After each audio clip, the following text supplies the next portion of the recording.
A harbor breathes the way a body breathes. That's what Theo Marsh used to tell anyone who asked him a question about the water while he was weighing out bait at the pier counter. He said the harbor took it on the flood and let out on the ebb, and that what happened in between, what the harbor did with what it took in, was the difference between a healthy harbor and one that was quietly drowning in its own exhale. Most people thought a harbor was just a place boats sat. Theo had spent 29 years learning it was something closer to a living thing, with habits and a metabolism and a particular way of telling you when something was wrong. Theo was 67 years old. He had been listening to this harbor breathe for most of his life. He had run the bait and ice operation at the commercial pier in this Maine harbor town for 29 years, until the pier was decommissioned and the building sold to a developer who saw better economics in restaurants and retail than in working fishermen. That had been 6 years ago. Theo still lived in the same house above the harbor he had lived in for 40 years, and he still woke before dawn out of habit, and he still walked down to the water most mornings even though there was nothing left there that needed him. He had watched the old pier come down piece by piece over winter, the building where he weighed bait for 3 decades reduced to a foundation, and then to nothing, and then, eventually, to something new entirely. He hadn't minded as much as people expected him to. The harbor was still the harbor. The pier was just where he had happened to stand while he watched it. He had kept daily harbor logs throughout his working years, not tide tables. He didn't need to write down what the tide tables already told him. Behavioral observations, what the water looked like at first light, what the gulls were doing, what the harbor smelled like at different points in the tidal cycle, because smell told you things that sight didn't, especially on the ebb, when the harbor exhaled whatever it had been holding.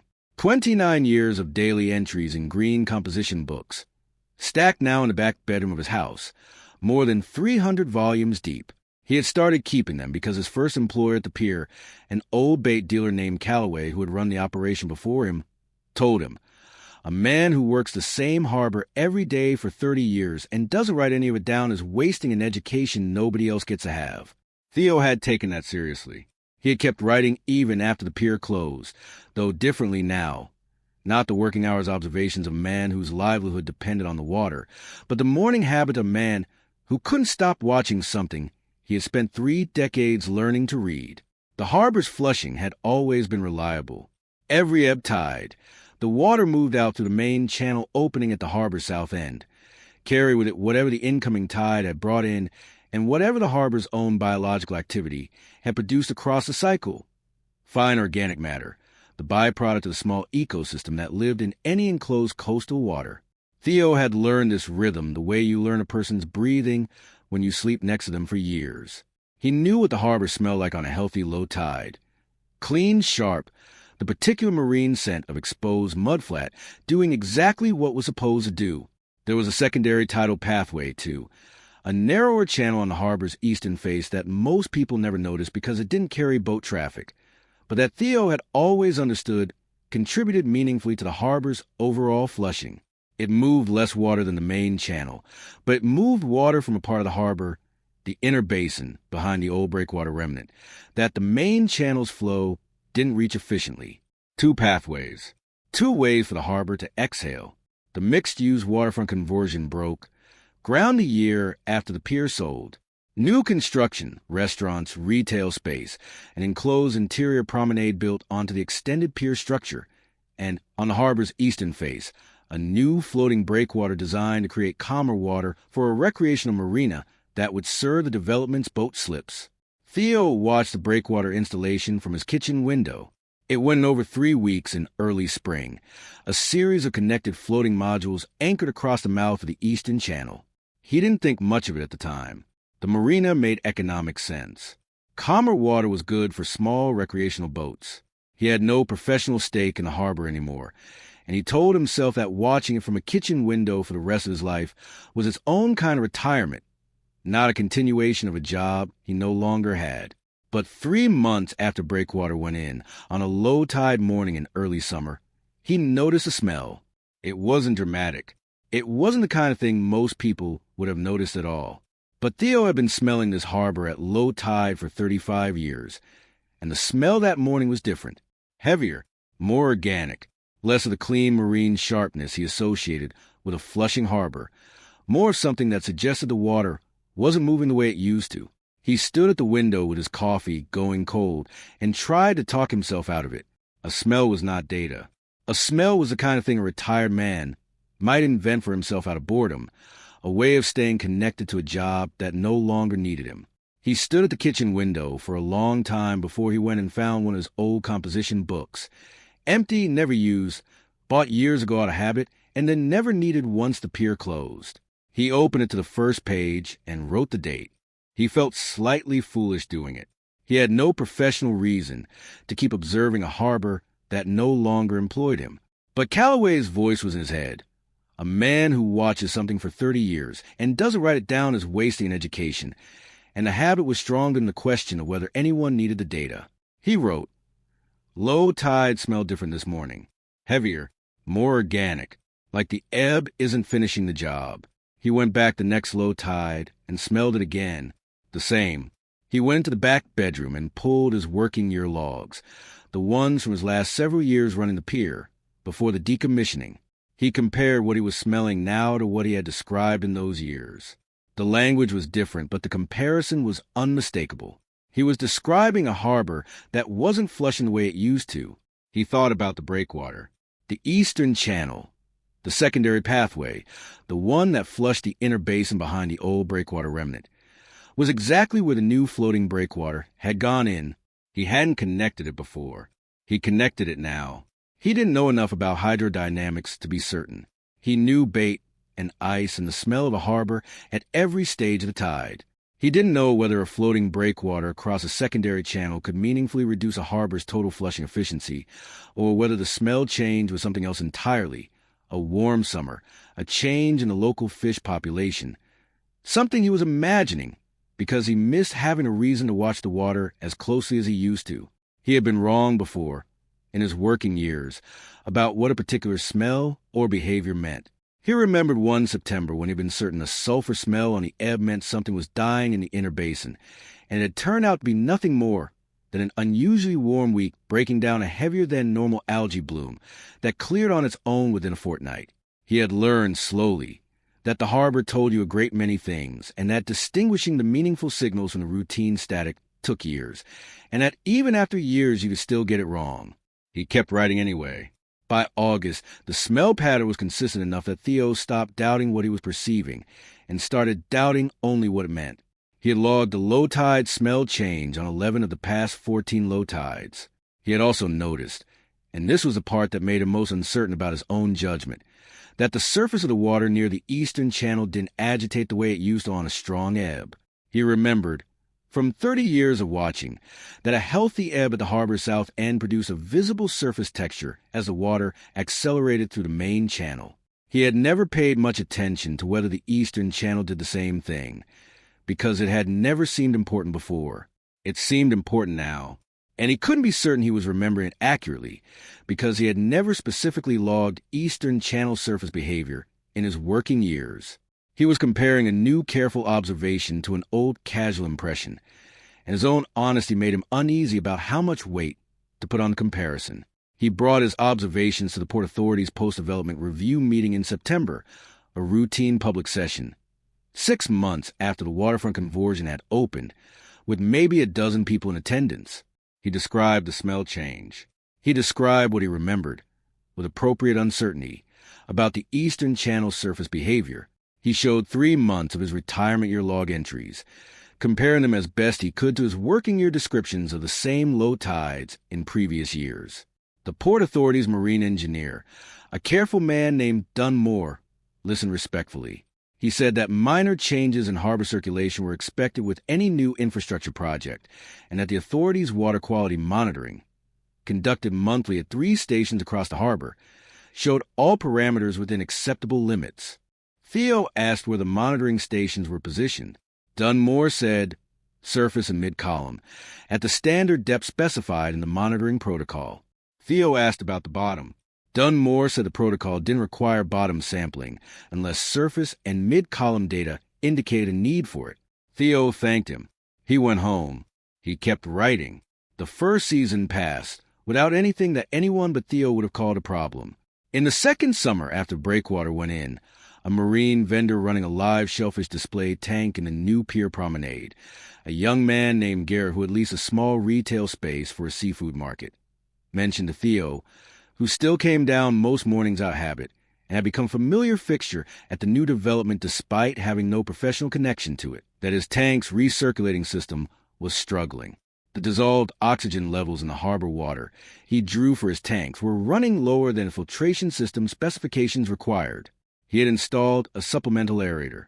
It solved the immediate problem. He didn't think much more about it. Theo thought about it considerably. He asked Garrett where exactly he was drawing his intake water from. Garrett showed him.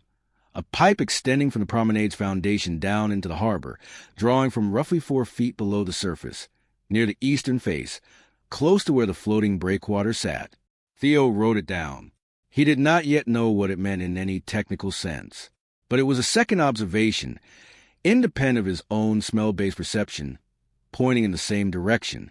He had spent 35 years learning that the harbor rarely told you things only once. If something was happening, it tended to show up in more than one place, to more than one person, in more than one form. You just had to be paying enough attention, in enough different ways, to notice that the pieces belonged together. By the third summer, the pattern was no longer subtle enough to require Theo's particular sensitivity to notice. Bottom-feeding fish that had always been present in the harbor, flounder, a few resident sculpin, the small bottom community that any working harbor supported, had visibly thinned out. A recreational diver named Cole, who used the harbor as a training site for open water certification courses, mentioned to Theo at the coffee shop that the harbor floor had developed a fine sediment layer that hadn't been there 4 years earlier when she first started diving the site. A soft, fine material, settling over what used to be a cleaner cobble and sand bottom. Theo wrote it down. He had 3 independent observations now. His own smell-based perception, Garrett's oxygen problem, Cole's sediment observation, all pointing toward the same conclusion from 3 completely different angles. He still did not have an instrument-based measurement. He had pattern accumulated across 3 summers, from 3 people who had no reason to coordinate their observations and no idea they were describing the same thing. He went back to the Port Authority. This time, he brought Garrett and Cole with him. The authority, to its credit, took the combined comments seriously enough to commission a water quality study that specifically included bottom sampling. The thing Dunmore had said the standard monitoring protocol didn't require. The study, conducted by a marine scientist named Dr. Halloway from the state's Department of Marine Resources, took bottom water samples at 6 stations across the harbor over a 6-week period in late summer. The results showed a measurable dissolved oxygen deficit in the bottom 2 meters of the harbor's water column. Not catastrophic, but real and consistent across the sampling period. The deficit was most pronounced in the inner basin behind the old Breakwater remnant, exactly where Theo's working knowledge told him the Eastern Channel had always provided supplementary flushing. Dr. Halloway came to Theo's house to look at his logs. She spent 2 hours reading through the retirement year composition books, comparing them against a few working year entries Theo had managed to find that described low tide conditions in any detail. She said, "The Eastern Channel's flushing function isn't something that shows up in any standard model unless someone is specifically looking for a secondary tidal pathway. Most harbor circulation studies focus on the primary channel. The eastern pathway here was minor enough that it wouldn't have been flagged as significant in a typical hydrodynamic assessment, unless you had 30 years of direct observation telling you it mattered." Theo said he hadn't known it mattered either. He had just known the harbor used to smell different. She found something else while she was at his house. Buried in a working year log from 1998, an entry Theo had forgotten he'd written, describing a temporary cofferdam installed in the Eastern Channel for a brief construction project. 3 weeks of work on a seawall repair, then the cofferdam removed. The entry read, "Eastern Channel blocked for the seawall job. Smells off at low tide. Heavier, like it's not finishing. Fish moved off the east end. Should clear up once they pull the dam." A second entry, 3 weeks later. Dam came out. Smells back to normal in 2 tides. Fish came back within the week. Theo had written it down as a passing curiosity in 1998. He had not connected it to anything, because at the time there was nothing connected to. The obstruction was temporary. the harbor recovered, and the observation went into a composition book that sat in a closet for 26 years. The floating breakwater was a permanent version of the same obstruction.